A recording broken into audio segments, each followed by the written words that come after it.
குங்குமம் தொட்டால் ஒட்டிக்கொள்ளும் தன்மை, நெற்றியில் இட்டால் புண்ணாகாது உண்மை. பல வண்ண கலர்களின் பெருமை, இதுதான் ராஜாத்தி குங்குமத்தின் மகிமை. ராஜாத்தி குங்குமம் வைத்தால் அதிர்ஷ்டம் உங்களை தேடி வரும். 30 ஆண்டுகளாக மக்களின் நன்மதிப்பையும் பாராட்டுகளையும் பெற்றது. பெண்களின் அழகுக்கு அழகு சேர்ப்பது ராஜாத்தி குங்குமம். தமிழகமெங்கும் அனைத்து கடைகளிலும் கிடைக்கும். For trading enquiry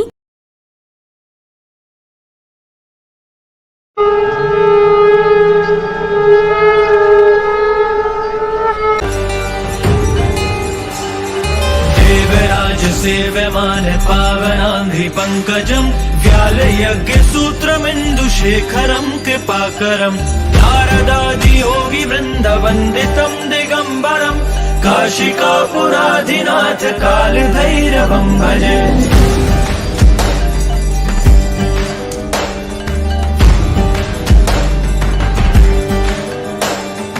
भानुकोटि भास्वरं भवाब्धितारकं परं नीलकण्ठमिप्सितार्थदायकं त्रिलोचनं कालकालमम्बुजाशमक्षशूलमक्षरं काशिकापुराधिनाथ कालभैरवं भजे।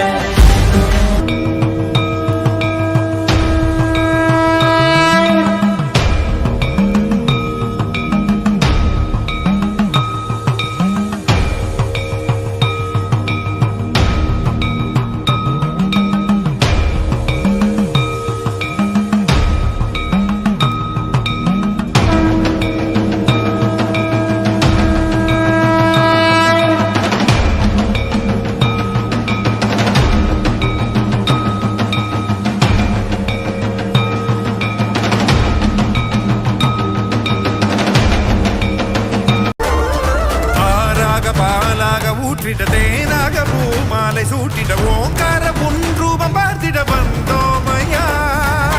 சாதனம் போசிய காதலின் திருமுக தரிசனம் காணவும் வரமருள்வாய.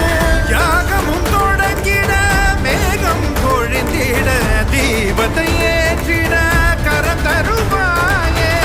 தட முற்றும் தட விலகிட எடுமுருகா. ராஜாத்தி குங்குமம் தொட்டால் ஒட்டிக்கொள்ளும் தன்மை, நெற்றியில் இட்டால் புண்ணாகாது உண்மை. பல வண்ண கலர்களின் பெருமை, இதுதான் ராஜாத்தி குங்குமத்தின் மகிமை. ராஜாத்தி குங்குமம் வைத்தால் அதிர்ஷ்டம் உங்களை தேடி வரும். 30 ஆண்டுகளாக மக்களின் நன்மதிப்பையும் பாராட்டுகளையும் பெற்றது. பெண்களின் அழகுக்கு அழகு சேர்ப்பது ராஜாத்தி குங்குமம். தமிழகமெங்கும் அனைத்து கடைகளிலும் கிடைக்கும். For trading enquiry நிலை பெருத்தலும் நீக்கலும் நீங்களா அழகிலா விளையாட்டுடைய அவர் தலைவர் அன்னவர்க்கே சரண். நாங்களே காலம் எனும் ஆழியிலும் காற்று மழை ஊழியிலும் சாகாது கம்பன் அவன் பாட்டு, அவன் தலைமுறைக்கு எழுதி வைத்த சீட்டு. கள்ளிருக்கும் கூந்தலினாள் உள்ளிருப்பாள் என்று சொல்லி பள்ளமிடும் ராகவனி நம்பு, அது பாடலல்ல உண்மை என்று நம்பு. சீதை நடையழகும் ஸ்ரீராமன் தோளழகும் போதை நிறைந்ததென்று சொல்லி என்னை போட்டான் மதுக்குடத்தில் அள்ளி. 10,000 கவிதைகளை முத்தாக அள்ளித்தந்த சத்தான கம்பனுக்கு ஈடு இன்னும் வித்தாகவில்லை என்று பாடு என்ற கண்ணதாசனின் வரிகளை முன்வைத்து கண்ணியத்திற்குரிய பெரியண்ணன் அவர்கள் உள்ளிட்ட அவைக்கும் நான் மாணவ பருவம் முதல் கம்பராமாயணம் பேசுவதற்காக தன் ஞானத்தை எனக்கு நல்கி பல மேடைகளில் நான் கம்பராமாயணம் பேசுவதற்கு வித்தெடுத்து தந்த 2 குருமார்களையும் வணங்கி கம்பனில் பெண்மை என்கின்ற தலைப்பில் பேசுவதற்கு துணிகிறேன்.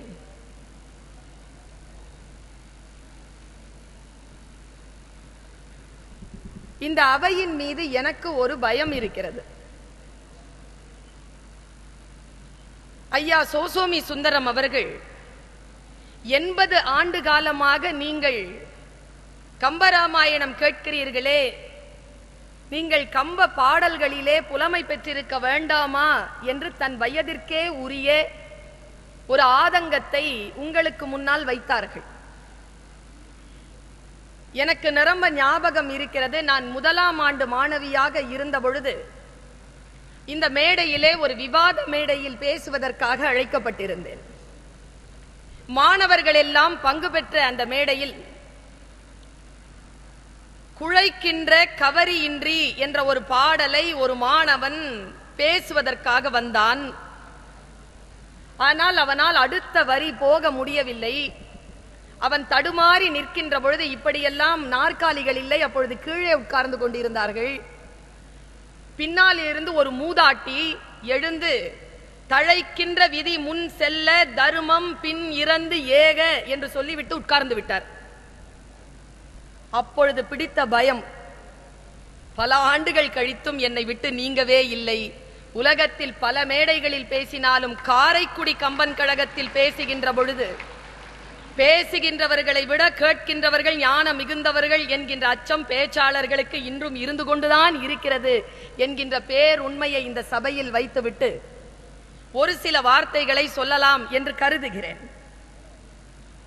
பெண்மை என்கின்ற தலைப்பில் பேச வருகின்ற பொழுது ஒரு கத்தி மேல் நடப்பது போல் எந்த ஒரு நிலையிலும் கர்வமோ அல்லது எதிர்பாலினரை துன்புறுத்தலான சொற்களோ வந்து விழுந்துவிடக் கூடாது என்கின்ற கவனம் பேச்சாளருக்கு இருக்க வேண்டும் என்கின்ற புத்தி எனக்கு உண்டு. நான் யோசித்து பார்க்கிறேன், ஆண்மை எப்படி ஒரு தன்மையோ பெண்மையும் அப்படித்தான் ஒரு தன்மை. என்ன வித்தியாசம் என்றால், ஆண் என்கின்ற தன்மை வானம் போன்றது, பெண் என்கின்ற தன்மை பூமி போன்றது. வானத்தை பார்க்காமல் பூமியில் வாழ்ந்து விடலாம், ஆனால் வானம் இல்லாமல் அந்த பூமி இல்லை என்பதுதான் அடிப்படையில் இருக்கக்கூடிய பேருண்மை. அதை அறிந்து கொண்டுதான் நான் இந்த மேடையில் நிற்கிறேன். ஒரு நாள் பாவேந்தர் பாரதிதாசன் அவர்கள் பாரதியார் வீட்டிற்கு வருகை தருகிறார். இரவு மணி 8. பாரதியாருக்கு இரவிலே பால் குடித்து தூங்குவது வழக்கமாம். அன்றைக்கு செல்லம்மா ஊரிலே இல்லை. இரவிலே அவர் பாலை காய்ச்சி கொண்டிருக்கிறார். பாவேந்தனார் உள்ளே போகிறார். என்ன ஓய் செய்து, என்ன இவ்வளவு தூரம் என்று ஐயர் கேட்கிறார். இல்லை ஐயரே, உங்களைத்தான் பார்க்க வந்தேன். என்ன செய்து கொண்டிருக்கிறீர் என்றோட, பால் காய்ச்சுவதற்காக முயற்சி செய்து கொண்டிருக்கிறேன் என்றாராம் பாரதியார். முயற்சி ஈடேறவில்லை. எங்கேயும் புகை மண்டலமாக இருக்கிறது, பல தாள்கள் எரிந்து சாம்பலாகி இருக்கிறது. பாவேந்தனார் சொன்னார், நீங்கள் மேலே போய் படுத்துக் கொள்ளுங்கள், நான் பால் காய்த்து மேலே கொண்டு வருகிறேன் என்று. அரை மணி நேரம் ஆயிற்று. மறுபடியும் பாரதி கீழே இறங்கி பார்க்கிறார். அதே புகை மண்டலத்தில் பாவேந்தனார் உட்கார்ந்து கொண்டிருக்கிறார். அவர் சொன்னார், நீர் வீட்டுக்கு போவும், நான் பார்த்து கொள்கிறேன் என்று சொல்லி பாவேந்தனாரை அனுப்பிவிட்டாராம் பாரதி. அடுத்த நாள் காலையில் பாவேந்தனார் பாரதியாரினுடைய வீட்டிற்கு போகிறார். சமையல் அறையிலேயே பாரதியார் படுத்து தூங்கி கொண்டிருக்கிறார். பால் காய்ச்சப்பட்டிருக்கிறது, குடிக்கப்பட்டிருக்கிறது. அந்த பாத்திரம், பால் குடிக்கப்பட்ட பாத்திரத்திற்கு கீழே ஒரு தாளை பார்க்கிறார் பாவேந்தனார். அந்த தாளில் எழுதப்பட்டிருக்கிறது ஒரு பாடல். அந்த பாடல் இதுதான்: பெண்மை வாழ்க என்று கூத்திடுவோமடா என்று எழுதினானாம் பாரதி. பெண்மையை பற்றி எழுத வேண்டும் என்றால் ஒரு நன்றி உணர்வும் ஒரு அனுபவமும் ஆழமான உயிர்ப்பும் இருந்தால் ஒழிய அந்த பெண்மையை பற்றிய அறிவோ ஞானமோ யாருக்கும் கிடைத்து விடவே வாய்ப்பில்லை என்பதுதான் பாரதியார் தன்னுடைய பாடலின் மூலமாக இந்த உலகத்திற்கு தருகின்ற செய்தி.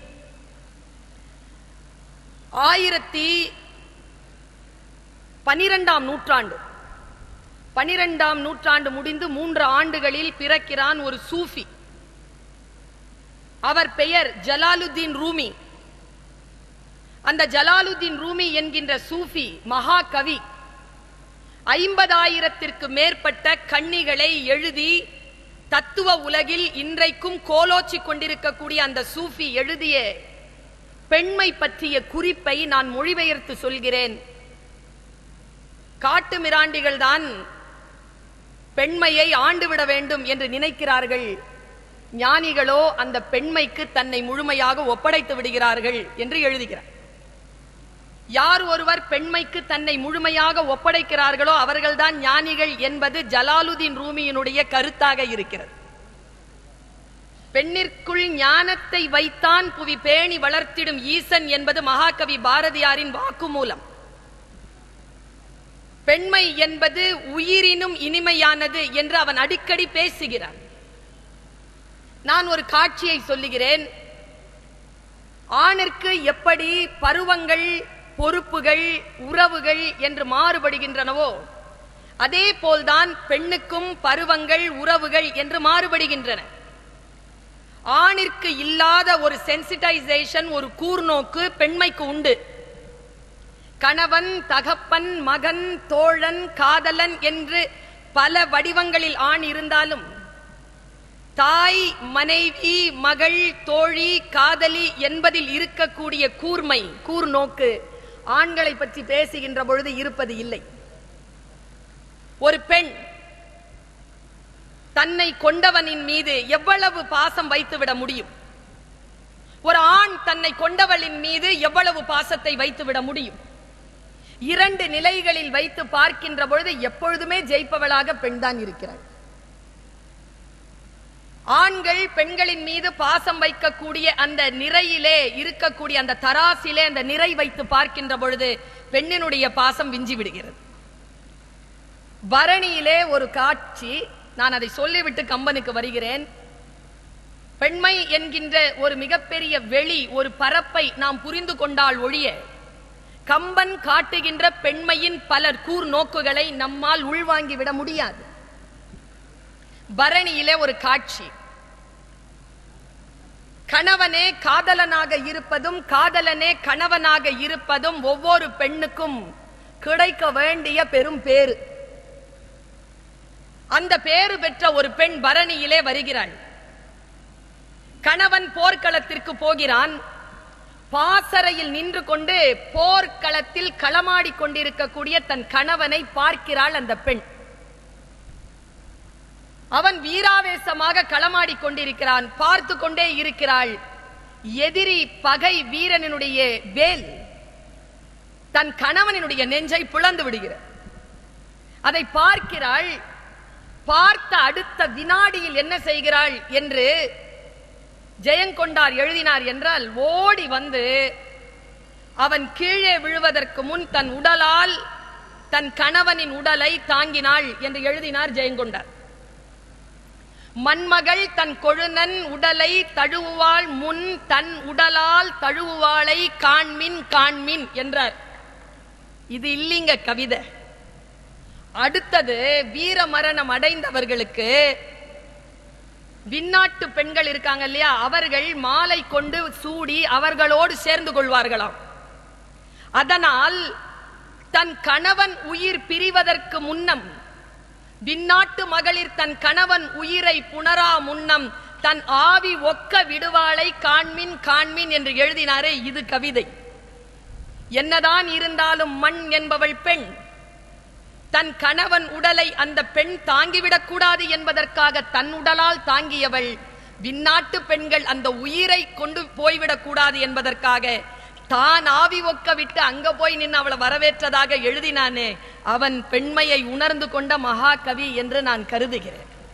யோசித்து பார்த்தால் இத்தகைய காட்சிகள் நிறைய கிடக்கின்றன கம்பராமாயணத்தில். நான் ஏற்கனவே கம்பனில் பெண்மை என்கின்ற தலைப்பில் பேசி இருக்கிறேன். இன்றைக்கு உங்கள் மத்தியில் கொஞ்சம் வித்தியாசமாக சிந்திக்கலாம் என்றுதான் நான் கருதுகிறேன். அதற்காக நான் இவரிடமிருந்து தொடங்குகிறேன். எனக்கு ராஜாராம் ஐயா அவர்கள் பேசிக் கொண்டிருந்த பொழுது அவருடைய பேச்சில் அவர் தொடங்கியது முதல் முடிக்கின்ற வரைக்கும் நான் முழுமையான கவனத்துடன் தியானத்துடன் அவர் பேச்சை கேட்டுக்கொண்டிருந்தேன். ஒரு கோட்டோவியம் போல் தொடங்கிய இடத்திலிருந்து வந்த அந்த முழுமையான ஓவியத்தை முடித்தது போல் ஒரு பேச்சு. இத்தகைய அறிவாளிகளையும் இத்தகைய ஆசிரியர்களையும் அடுத்த தலைமுறைக்கு நாம் எப்படி தயார் செய்து தரப்போகிறோம், யாரை தயார் செய்து தரப்போகிறோம் என்ற யோசனையில் தான் நான் உட்கார்ந்திருந்தேன். அவ்வளவு அழகாக அவர் பேசினார். அவர் பேசுகின்ற பொழுது ஒரு கருத்து சொன்னார். நான் இந்த மேடையில் தான் அதை சிந்தித்தேன். அவரிடத்திலும் நான் விளக்கம் கேட்டேன். வதை என்பது வேறு, உயிர் நீத்தல் என்பது வேறு என்று அவர் குறிப்பிட்டார். ஜடாயு உயிர் நீத்தான், தாடகை வதம் செய்யப்பட்டாள். ஆனால் சபரி இருக்கிறாளே, அவள் பிறப்பு நீங்கும் படலம் என்று எழுதினார். அது பிறப்பு நீங்கினாள். பாருங்க, வதை என்பது வேறு, உயிர் நீத்தல் என்பது வேறு, பிறப்பு நீங்குதல் என்பது வேறு. பிறப்பு நீங்குதல் என்கின்ற அந்த ஒற்றை முக்தி சாத்தியமான முழு கம்பராமாயணத்தில் இருக்கும் ஒற்றை பாத்திரம் சபரி. சபரி என்கின்ற அந்த பெண்ணை பற்றி நான் சிந்தித்து பார்க்கிறேன். நான் ஐயாவிடத்தில் கேட்டேன், எதற்காக நீர்க்கடன் செய்வார்கள் என்று கேட்டேன். எப்பொழுதும் தாயோ தந்தையோ இறந்து போனால் அவர்களுக்கு நீர்க்கடன் செய்வதற்காக புத்திரர்கள் இருப்பார்கள். அந்த நீர்க்கடன் என்பது என்ன, யோகத்தில் நீர்க்கடன் என்பது என்ன என்று நான் சிந்தித்து பார்க்கிறேன். இந்த உடலை அடுத்த பிறவிக்கான எந்த கர்மாவும் போய் சேர்ந்து விடாதபடிக்கு முழுமையாக கரைத்து விடுவதற்கான கடைசி புள்ளிதான் நீர்க்கடன். அந்த நீர்க்கடனை புத்திரன் செய்தால் அடுத்த பிறவி இல்லாமல் முக்தி அடையலாம் என்கின்ற நம்பிக்கையில் தான் எல்லோரும் நீர்க்கடன் செய்கிறார்கள். நான் யோசித்து பார்த்தேன், சபரிக்கு நீர்க்கடன் செய்யக்கூடிய வாய்ப்பு இல்லை. ஜடாயுவுக்கு ராமன் இருந்தான், ஆனால் சபரிக்கு நீர்க்கடன் செய்யப்பட இல்லை. நீர்க்கடன் செய்யப்படாத நிலையிலும் கூட சபரிக்கு முக்தி கிடைத்தது எப்படி? இதுதான் கேள்வி. நான் சொன்னேன் இல்லையா, பெண்களிலேயே ஆண்களுக்கும் பெண்களுக்கும் இருக்கக்கூடிய சூட்சும நிலையில் யோக நிலைக்கு மிக எளிதாக போகக்கூடியவளாக பெண்தான் இருக்கிறாள். ஆண்களால் பல நிலைகளில் முயற்சி செய்துதான் அந்த எல்லையை அடைய முடியும். ஆனால் எந்த விதமான முயற்சியும் இல்லாமல் தன் இருந்த இருப்பிலேயே அந்த நிலையை அடைய முடியும் ஒரு பெண்ணால் என்பதற்கு சபரி என்கின்ற பாத்திரத்தை மிக முக்கியமான அடையாளமாக கம்பர் முன்வைக்கிறார். பாருங்கள், அந்த பாடலை நான் வாசிக்கிறேன். சபரியை வந்து பார்க்கிறார்கள். சபரி எல்லா வார்த்தைகளையும் சொல்கிறாள். இங்கிருந்து நீ போய் சுக்ரீவனை அடைந்து உன் மனைவியை நீ மீட்டுக் கொள்ளலாம் என்ற ஒரு வழியை சபரி தருகிறாள். தந்துட்டு அவ என்ன ஆனான்றது எனக்கு மிக ஆச்சரியமா இருக்குங்க. இது பேசும் பொழுது அவ என்ன ஆனா தெரியுமா? அவ இறந்துடுறா. எப்போ? ராமனும் லக்ஷ்மணனும் நின்று கொண்டிருக்கக்கூடிய அந்த நிலையிலேயே உயிர் துறந்தாள் சபரி. நான் இங்கே ஒரு கேள்வி கேட்கிறேன். ஜடாயு உயிர் நீத்தான், முன்னால் இருந்தான் ராமன், நீர்க்கடன் செய்தான். ஏன் சபரிக்கு நீர்க்கடன் செய்யவில்லை தெரியுமா? பாடலை வாசிக்கிறேன் பாருங்கள். அவள் உழந்து பெற்ற யோகத்தின் பெற்றியாலே, யோகம் என்பது சாதாரணமாக வராது, உழந்து பெற வேண்டும். தவம் இருந்தால்தான் யோகம் சாத்தியமாகும். அவள் உழந்து பெற்ற யோகத்தின் பெற்றியாலே தன் உடல் துறந்து, தன் உடலை துறந்தாள். பாருங்க, உயிர் துறத்தல் வேறு, உடல் துறத்தல் வேறு. உடலை எப்படிங்க துறக்க முடியும்? அந்த யோகி, சபரி என்கின்ற யோகி, தன்னுடைய தவத்தின் பலனால் தன் உடலை துறந்தாள். எப்படி பாருங்க, உடலை துறந்து தான் அத்தனிமையின் இனிது சார்ந்தாள். ஒன்னும் இல்லையா, இந்த பஞ்சபூதங்களால் ஆனதுதான் இந்த உடல். அதனால் என்ன செய்வார்கள், இந்த உடலை எரித்து அந்த சாம்பல் இருக்கு இல்லையா, அந்த சாம்பலை எடுத்து நீர்ல கரைச்சிருவாங்க, நீர்க்கடன் செய்வார்கள். ஏன்னா பஞ்சபூதங்களில் நீர் மட்டும்தான் கரையாது. ராஜாத்தி குங்குமம் தொட்டால் ஒட்டிக்கொள்ளும் தன்மை, நெற்றியில் இட்டால் புண்ணாகாது உண்மை.